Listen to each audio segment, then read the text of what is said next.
여러분 안녕하십니까? 신혜식입니다. 지금 상황 심상치 않습니다. 탄핵 심판이 초읽기에 들어간 이 시점에 우리가 가장 경계해야 할 것이 뭔지 아십니까? 바로 혼선입니다. 내부의 혼선. 그리고 그 혼선은 뜻밖에도 우리 편에서 시작되고 있습니다. 손현보 목사, 존경받는 분입니다.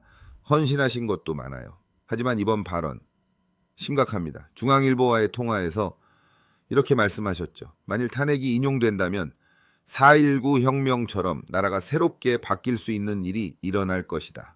그리고 또 조기 대선이 열리면 윤 대통령의 뜻을 받드는 후보를 지지하겠다. 다른 후보를 지지하는 일은 일어날 수 없다. 이건 누가 봐도 정치적 발언입니다. 목사님이 아니라 정치인이 한 말로 들려요. 그리고 이 발언 정말 위험합니다. 왜?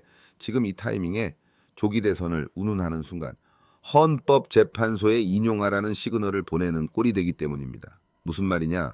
봐라. 대통령이 탄핵당해도 지지 세력이 조기 대선으로 다시 권력을 잡으면 되지 않느냐. 질서 있는 교체가 가능하겠구나. 헌재가 이렇게 생각할 여지를 주는 겁니다. 이건 말 한마디가 나라를 뒤흔드는 시기입니다. 헌재는 정치적 파장을 계산합니다. 그런데 내부에서 조기 대선을 이야기한다? 그건 인용으로 가도 무방하다는 정당성을 헌재에 제공하는 겁니다. 이렇게 위험한 발언이 어디 있습니까? 지금 국민들이 거리로 나와서 외치는 구호가 뭡니까? 오직 하나입니다. 탄핵 기각, 윤석열 대통령 복귀. 여기에는 어떤 계산도, 다음 플랜도 없습니다. 차기 구상 없습니다. 대체 후보? 관심 없습니다. 우리는 윤석열 대통령 그 한 분만 지키기 위해 싸우고 있는 겁니다. 그런데 이런 상황에서 지도자급 인사가 탄핵돼도 괜찮다. 우리는 다음이 있다는 뉘앙스를 풍기면은 그게 바로 국민의 투쟁을 무력화시키는 겁니다. 설령 기자가 질문했더라도 목사님은 이렇게 말씀하셨어야 합니다. 지금은 조기 대선을 고려할 상황이 아니다. 우리는 오직 대통령의 복귀만을 생각하고 있다. 딱 이렇게 선을 그으셨어야 합니다. 그게 책임 있는 지도자의 자세입니다. 국민은 지금 순수한 마음으로 싸우고 있습니다. 억울하게 탄핵당한 대통령을 지키겠다는 신념 하나로. 그런데 조기 대선 이야기가 나오는 순간 그 모든 순수함이 오염됩니다. 이 싸움이 정권 재창출을 위한 포석이었다는 오해를 불러올 수 있어요. 그러면 국민은 등을 돌립니다. 손 목사님, 광화문파와의 연대는 없다고 하셨죠? 이게 웬 말입니까? 지금은 탄핵 기각 윤석열 복귀에 힘을 모아야죠. 그런데 이번 발언은 같은 우파 분열을 조장하는 것입니다. 정치적 셈법과 자기 이익이 아니라 지금은 힘을 모으는 자세가 필요합니다.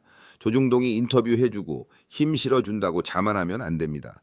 단결과 단합만이 윤석열 대통령을 복귀시킬 수 있습니다. 지금 우리가 할 일은 딱 하나입니다. 윤 대통령의 복귀를 위해 한 목소리 내는 것. 그 외엔 아무것도 없습니다. 그게 우리가 헌재를 압박할 수 있는 유일한 방법입니다. 국민의 순수한 분노, 억울함, 정의감 이게 모여야 헌재가 움직입니다. 그 어떤 혼선도, 그 어떤 정치적 발언도 지금은 독입니다. 조기 대선? 그 이야기는 헌재 결정 이후에나 나올 수 있는 겁니다. 지금은 꺼내서도 안 되고 생각해서도 안 됩니다. 손 목사님께 다시 한번 분명하게 말씀드립니다. 목회자로서 이 싸움에 함께해 주십시오. 국민은 지금 정치인이 아니라 믿고 따를 수 있는 지도자를 원하고 있습니다. 그 기대를 저버리지 마시길 바랍니다. 신의 한 수는 끝까지 지켜보겠습니다. 탄핵 기각, 윤석열 대통령 복귀 이 한 길로 신의 한 수는 국민과 함께 갑니다. 감사합니다. 신의 한 수, 신의 한 수, 함께라면 뭐든지 가능해. 신의 한 수, 신의 한 수, 신나는 애국이 시작돼. 진실을 밝히는 빛이 되어 우리의 열정을 불태워.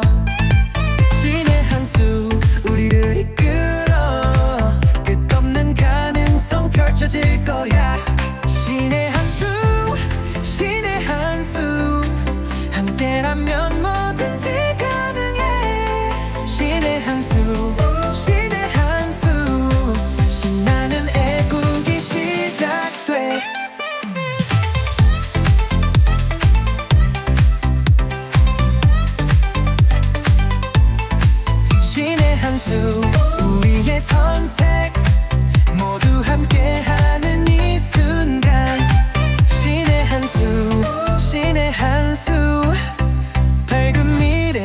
향해 날아가